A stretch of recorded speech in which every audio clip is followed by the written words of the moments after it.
Are you not a Muslim? No. You sure? I'm born in Lebanon Okay. in a Maronite community. You're what? Sorry?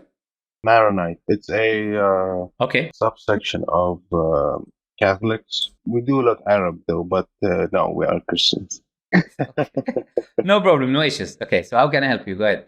So I have a lot of friends who are Muslim. Lebanon is a very ethnically and religiously mixed country. I have a lot of back and forth with them. I have been watching your videos lately, and they're pretty convincing. So I have a couple of questions with regard to Islam. No problem. If you don't mind me asking. Absolutely no problem. Okay, so I follow a couple of, I think you know Rabbi Tovia. No. Tovia Singer. Tovia Singer, yes. Yes.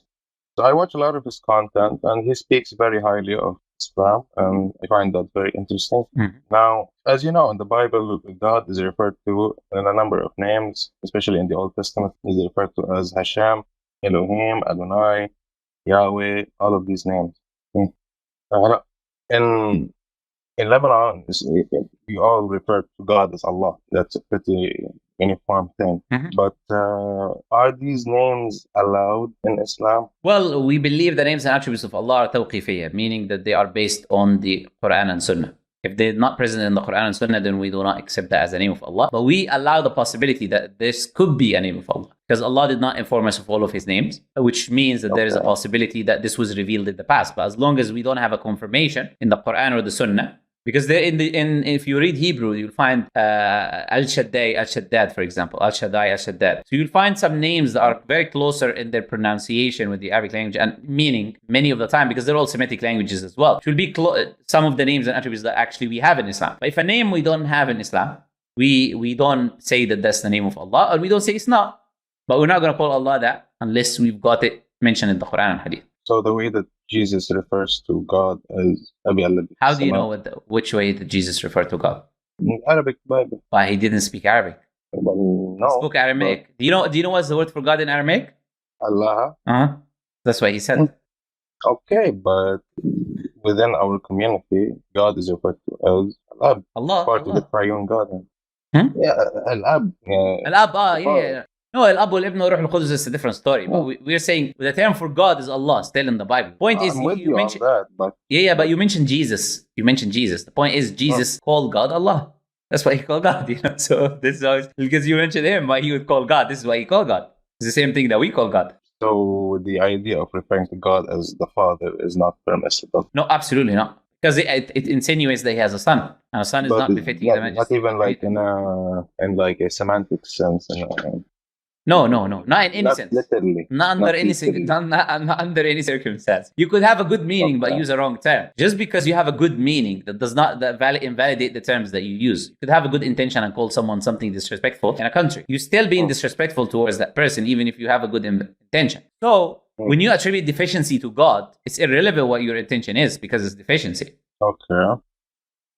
Okay, I have a final question here. It relates to the Islamic concept of qada and qadar. Now, somebody tried to explain it to me. Basically, attempting to reconcile between. I don't attempt to save you time. To save you time, I don't attempt to do so. We believe that's in the realm of Allah. Al-qadaru sirrullahi fi khalqih. That's what we say. Okay? Al-qadaru sirrullahi fi khalqih. And the Christians, they have three schools of thought as well. Same thing, like a libertarian, like deterministic and compatibilistic, So either way, this idea, whether you're Muslim or not, you're atheist, you're like this discussion has been there since the beginning of time. I'm not going to finish it today by giving you that, But how do you reconcile that as a Muslim? How do you live? I don't. I believe that if Allah told me everything is written and He knows it, then it is true, because the Quran is true. And if Allah told me I'm choosing, and I know intuitively that I'm choosing, I don't need to reconcile anything. That's the reality. Just because I cannot rationally put it in words does not mean it's false or incorrect. Okay. Yeah, I guess those are my questions. So thank you for the answers, I guess. No problem. So do you consider yourself Christian now? The thing is that the messaging of the church never really made sense to me. Okay. In the sense that intuitively, I've always thought of God as just one entity, like the idea of like it might seem weird, but I didn't discover the whole Trinitarian idea until way later on in my life, because my family isn't particularly religious in that sense. But I did find myself in a lot of Christian, I had a lot of very religious friends, and they started to explain to me certain concepts, and within that, the Trinity, and I was like, oh, so that's what we believe in. And I didn't like the idea. They must be geniuses if they're able to explain the Trinity for you, you know? Because they didn't. I even tried to help them in explaining it to me. Yes. I was like, okay, so like we can think of God as like a body of water, and that the water is split from the whole, but technically it's part of the. You can try to provide a naturalistic or a physical interpretation of it, but it will never work. And they try to use the whole egg metaphor. Shell and yolk. Shell, yolk, and so after looking, I even bought myself a Quran. It's powerful stuff, but I don't know how to deal with the ramifications of something like converting. In the country or in the afterlife? Which one? In the country, the family, you mean? In the country, yes. Yeah, okay, yeah. Well, this is the thing. It's a very heated area of especially where I live. People don't really like each other, let's say. You're either, it's very tribalistic. You're either this or that or the other. And there's too many different things as well. Too many. I know. So many. I can begin to count them. Yeah. Yeah, like even within the Christian community, you have the Romans, the Rome, the Maronites, Catholics, the Orthodox, and all of that. Yeah. Protestant. We don't have a lot of Protestants. Within the Muslims, we have the Alawiyya. We have the Sunnis, the Shia. We have Druze, but they're not technically Muslim. And even the Alawis are not Muslim. Yeah, the Alawis are not. Yeah. They, I think, worship.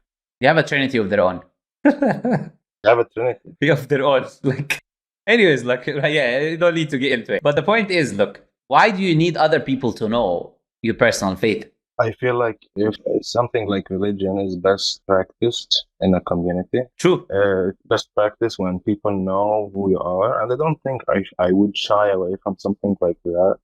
In the sense that I like people knowing what I identify as, which is why I'm in this sort of limbo where I don't necessarily identify with Christianity, but at the same time there are certain questions that I would have liked to have been answered. Like I had a few experiences that, especially when I was thinking about the concept of qada and qadar, particularly because I studied a lot of philosophy in my life, and determinism or Hegelian dialectics and all of that stuff. Yeah. But when I try to reconcile these ideas, it almost feels like two incompatible ideas. But at the same time, I kind of do get it. If God is all-knowing and He knows me and He knows why I would make a certain No, it's just look. There's an assumption in philosophy that the human mind is equal to God.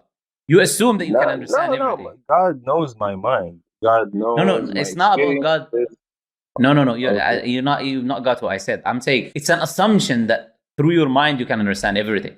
Once you remove that assumption, is that we cannot, just our mind has a limit, just like our eyesight has a limit, just like our hearing has a limit. Why do you assume that the mind is that thing which can understand everything through rational A, B, C, D? The mind has a limit as well. Yeah. As I watched your videos, you say that God gave us the special benefit of us having free will, that the other creation does not have this free will, angels. Yeah, I don't say free will, but choice to choose. Yes, Allah has given us a choice to choose. But you have a choice to choose. But what you're doing is, look, there's a difference between the theoretical sophistry, if I would call it sophistry to do with qada and qadar. There's a difference between theoretical sophistry and reality. In reality, you're choosing. Whoever tells you, and intuitively, you're talking to me right now by choice. You can click this or that. I can click remove. It. So it's irrelevant what people tell you. Yes and no. I wanted to talk to you. I opened up YouTube. So you chose. So you chose to do it. Yeah. So there is the hand of God definitely intervened. But putting the chance, putting the chance in front of you. But then it's your choice to act upon the chance or not. And you That's did the act thing that upon I'm the trying to chance. understand. That's the whole concept, basically. Yeah, Because absolutely. I That's can why I relate said, this idea to a lot of experiences that I've had throughout my life, where the hand of God, I could feel God intervening, making yes. sure that I could make a choice that I would have liked to make, but I just couldn't within the circumstances that I had. God created circumstances that allowed me to make this choice, and based on that, I was able to make the choice that He knows that I was going to do anyway. If That's we why I want to said make to the you, assumption. I say usually it's not, I don't use the term free will because it's not really free. There are chances that Allah puts in front of you. You're born based, you didn't choose where you're going to be born, how you're going to look like, what region you're going to. All of these things can have influences, but still is your choice in the end, in the math. That's why everyone's test is different. Your test is different than my test, than everyone else's test, right? But in the end, it's nothing you cannot bear and nothing unjust. And that's the interesting thing, right? One of my favorite verses in the Quran that I read stuck in my head. Something, I'm not sure of the correct wording, but No worry. something like ما يحمل الله نفسا إلا ما في وسعها. Yes. لا يكلف الله نفسا إلا وسعها. The end of chapter 2 of the Quran. Yes. That's why Surah Al-Baqarah. That's why you're very lucky because you're able to read the Quran. You will have a sense. That is something like because when I was exploring Islam and people were telling me that all the Qurans are identical, I was like, what? It's a very particular point. Yeah, but there's a different readings of the Quran. It's different recitations of the Quran. I know. But, yes. Like I bought one, and I also started going to Muslim households, and they have Quran, and I compare the text, and it's the same. What do they call it? Yeah, the recitations are different. Yes, والضحى and إمالة and all of these. Essentially, they're identical. Yes. Completely different from the story on our end. Yes. The Bible I have, for example, I bought it from a bookstore. Yeah. But when I went to another place to get another copy, I started comparing them. I didn't even go into the whole King James International Version. I don't know. I just went to a bookstore. You have an Injil? أعطيني الإنجيل. So I took the Bible that I have. I compared it to that. I was like, okay, so there are different words, and do they convey the same meaning? No. That's what really horrified me, especially once you talk to a lot of Christians in the West, and that's a whole different other story. English translations, and this was removed, and this was added. Completely mind-boggling. And this is not an issue in Islam. I saw a research by some institute. They paid like 2 million euros to make sure that the Quran truly is preserved, and the researcher is secular. There are many people. Yeah, there are many people who did that. Like I can mention many names of people who went and they done their investigation. Like Angelica Newirth, for example, she's completely secular. Yeah, you've got many people. There's another woman. I put her in one of my videos, by the way. There's a Sikh video of me and a Sikh talking, and I put the names of all of those like researchers or non-Muslims who come to the conclusion that the Quran is preserved. But it's very interesting that you're saying that, because a lot of people can see that. You got an Arab now who's not a Muslim who can give you this testimony, because a lot of people are not sincere. They try to make it seem as if it's just a different translation. No, my friend, it's not a different translation. It's different words, and I always get frustrated. Different story. Like the story about Jesus when he said the English version is he who.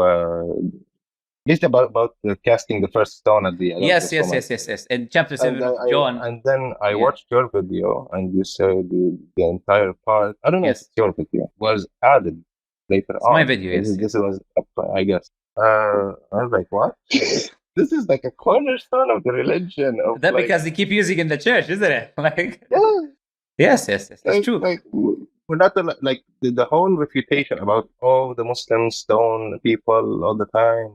Okay, and we, Jesus told us. Let the one who doesn't have the sin shall cast the first stone. Yeah. Like, okay, so that's a very clear difference if you want to take the story as factual. Mm-hmm.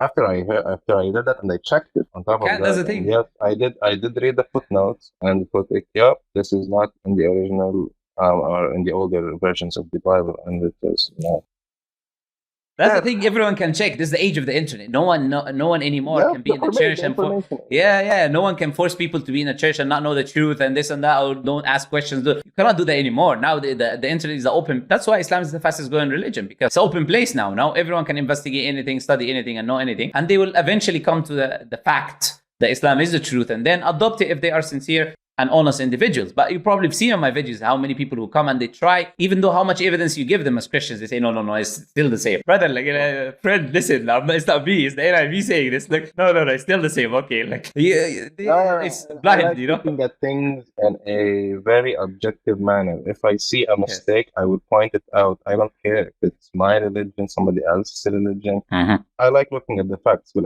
this is life and death. This is akhirah, dunya. You know, people are going to heaven and hell based on this information. Absolutely. It's not something that I play around with. True. It's not personal. Yes. So everyone watching should know it's not personal. So don't take it personally if you're a Christian. But people are born into certain identities, and the thing is, if I try to sort of have a discussion with my Christian friends, and they a lot of them have made it their identity that they are Christians. A lot of them traveled outside of Lebanon. They are currently in Europe, Eastern Europe, big Christian places, very nice churches, cathedrals. Mashallah. But at the same time, when I talk to them, their Christianity is so ingrained in their identity. When I discuss these points with them, they take it as a personal attack. I can't talk to them back. I decided to talk to a Muslim who is, as far as I can tell, maybe a bit biased towards pointing me towards his team, but at least would be objective in pointing out the issues in my belief. So it's interesting. Look, it's interesting as well that you say churches and you say mashallah, and most people, they don't know that, like, it's a normal thing for an Arab Christian or otherwise to say these words, to use this word. Inshallah, mashallah. Yeah, it's all Arabic words that have a correct meaning, a good meaning, and then Arab would all usually say them, because you get some people who try to disqualify you as a Christian just because you are from the Middle East. They'll say this guy is if you're a Christian. If anything, we are the closest lands to where Jesus lived, Bethlehem. Exactly, that's the truth. Now they don't understand this. They think Jesus was a white man who spoke in Europe, in Europe somewhere. We live in reality. We're here in the Middle East. We live in reality. We don't live in where the white, blue eyes, blonde. Lana Land. Yes. We don't believe in any of that. Yes. Alhamdulillah. So it's definitely a privilege, though. The thing that you point out is that I do speak Arabic, and therefore I can read the Quran. A lot of reverts in the West do not have that privilege, and you can see it. You can see the pain, Like when I talk to my friends here in Lebanon. Look, but the thing is, look, we're talking now in which language? English. Both. me and you both are Arabs, right? So there is no deterrent for someone to learn a language. Look, I've learned like many languages. To claim that you cannot, it's all based on the amount of effort you'll put in. I know many reavers, they become Muslim. They travel, they go to Medina. Some people, they travel just to learn. There are many of them online. They speak Arabic, fluent Arabic. There are professors in universities, reverts, that speak fluent Arabic better than Arabs. Right? They speak Fusha properly with all the grammatical rules and all of that. They pronounce it better because they spend their time learning. So I understand what you're saying. Of course, you don't have the same privileges that you do speak. That's why I mentioned it to you, that you can understand the beauty of the Quran as well and how it is different from any other scripture, whatever it is that you read in Arabic. Nothing is like it, right? Very different from the Bible. The Bible is a story. The Quran, especially when I listen to the recitations by sheikhs. Man, it's not the same. Not the same at all. When I check the name of the surah. Do you know any of the verses, what they were saying? And I'll probably help you with the name. No, the issue is that I actually started memorizing them without wanting to.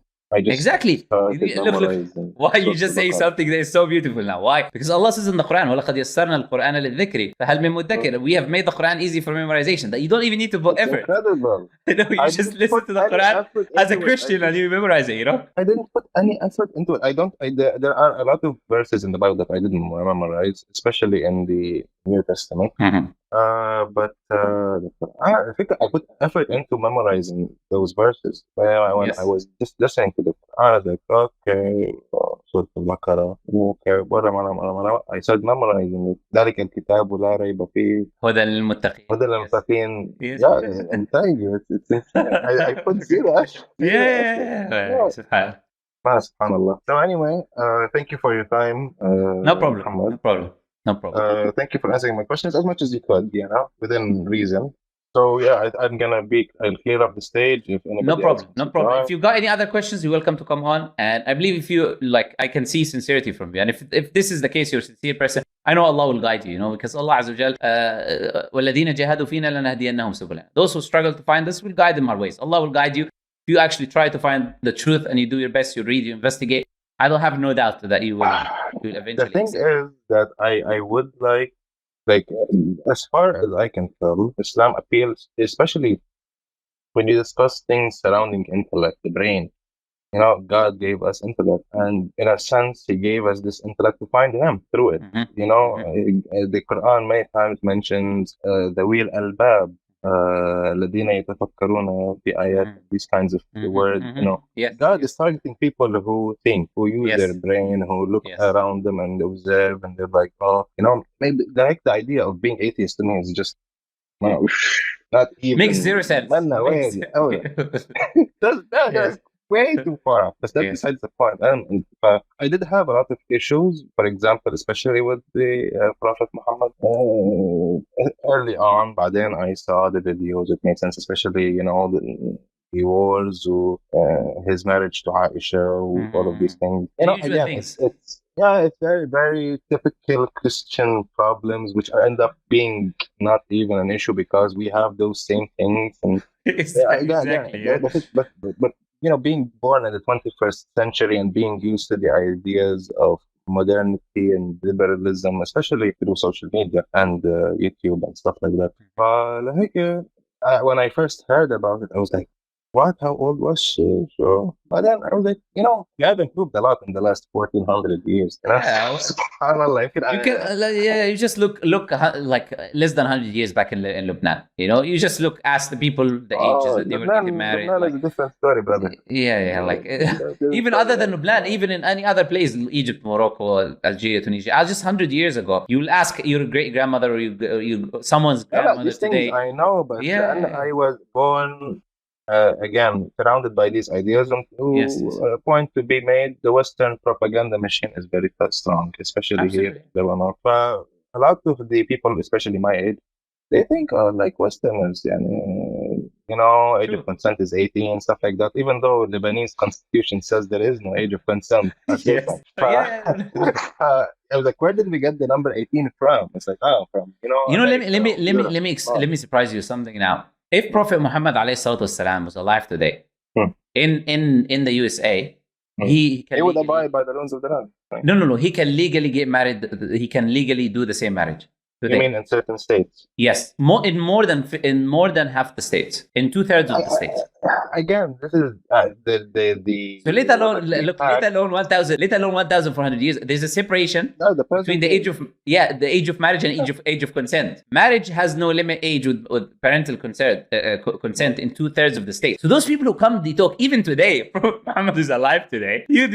Under your law, he's able to get married if he wanted to get married, legally. Well, that's the inconsistency in the messaging. And my friends who, again, I told you about Christians living in Europe, I looked at the consent laws there. And my friend, one of them is living in Poland. Very, very ultra-conservative Christian country. But then I looked at the consent laws. He was talking about, the Prophet married a young girl. I told him, consent laws in Poland, your white, ultra-Christian, 21st century European nation, 14. It's like, okay, is it that big of a jump? The Americans will call him what he calls the Prophet. The Americans will call him the same. I don't like using that word to describe anybody, much less like prophet of a major religion. It's a new word that was even just used in the 19th century. It was not used for a reason because this was the practice of the people. It's newly introduced into and newly pushed around because in the West they have this issue. That's why they try to compare marriage with interfornication before marriage. We don't have this rubbish. They have this problem. That's why they're trying to put it on the Muslims, you know? Like, it is seeping into the Arab world, especially here. Yeah. We're even in the Muslim community. It's a It's pretty true. well-known thing. أنا بالأخير, I have the privilege of being the target audience that you are seeking. Yeah. But at the same time, I do look around me. I have friends from different religions. I have Druze friends. I have Christian friends, obviously. I have Muslim friends. I'm friends with everybody. But at the same time, because of this, and because they know that I don't have any, it's not part of my identity, the idea of religion. I like to discuss it as an abstract concept. They tell me about the problems that they face within their own communities. And I think that this is a consistent problem. Yes. Maybe it is something worth noting. If a Muslim has an issue with his religion, he can come and ask, a da'i or somebody of knowledge. It should be. That's how it should be. That's how it should be. But it's not. But this is how it should be. This is how it was at the time of the Prophet. Women and men, both of them, they used to come and complain about their everything, their lives, their own husband, their children, everything. Whatever was there was asked. So asking the people of knowledge was there in the earliest generations. But today is not as much. Unfortunately, which it should be. You have to ask the people of expertise. When you get a tummy ache, you don't go to your friend, you go to the doctor. So I don't know with religion. With the religion, people go to anyone, like they just ask the questions. So okay. بما انه هلا I just remembered something. هلا يسوع, Jesus in Islam, obviously you don't call him Yeshua, you call him Isa. Isa المسيح. Like, I look at the New Testament. I like a lot of the things that Jesus says that may or may not be true. I'm about it. Especially after all of this stuff that I was reading. I feel like a lot of it makes sense that he said it, and I don't want to abandon that. What is it that is true? What is it that is true? That is good. I don't know. Bring one thing that is good. That is good. That is not in Islam. This would be a challenge. Find one thing which is good that any religion says that is not already present in Islam. How do I say this? At the end of the day, Muslims don't follow Jesus; they follow Muhammad. We follow Jesus as well. We follow Jesus as well. We follow all the prophets. Not really. No. But this is the thing, Andrew. This is the thing, Andrew. You're saying. No. When you say you follow Jesus, the question is this. Your perception of Jesus is based on a scripture which is not preserved, which is not accurate historically in order for you to say this is how Jesus lived. So when you make a distinction between what we follow and we don't follow, you're basing that on something which is not historically accurate to begin with, and you think we're not following that. Yes, we're not following an inaccurate historical event or idea or history of how Jesus lived his life. We follow what the true Jesus was upon. That's why Allah Azza wa Jal says, أولئك الذين هدى الله, about talking about the prophets and the messages. فبهداه مقتدى. So we follow their guidance, and this is the. You follow their guidance, but at the same time, technically, you don't follow the Injil, you don't follow the Tanakh or Torah, Zabur, the Psalms. The Quran technically is these books, but at the same time, not these books because it is preserved. It's something. No, it's different. And whatever historically. It's not the same. I'm not saying that it is. But here, let's say the Jews, they pray 3 times a day. The Muslims, they pray 5 times a day. Both fast. Both celebrate. Not really the Jews, but again, it's both.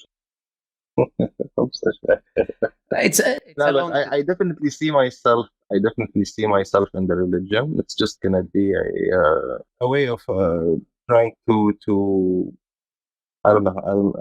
I accept it. Let's say like I already accept the tenets and everything. Just to practice part that I'm just gonna have a problem with this. Inshallah. Little by little, these things happen. It should be good, inshallah. It should be good. It should be good. I see you there, so there's nothing to worry about, inshallah. Okay, I'll let you go, Andrew. But it was nice talking to you. If you got any questions, you're welcome to come back. Yeah. Okay, thank you very much. No problem. قال يا عشيرتي جميعكم حتى ابنتي لا أغني عنكم فاعبدوا إلهكم ووحدوا. إذا أعجبك الفيديو لا تنسى الإعجاب والتعليق، ولكي يصلك كل جديد اشترك الآن.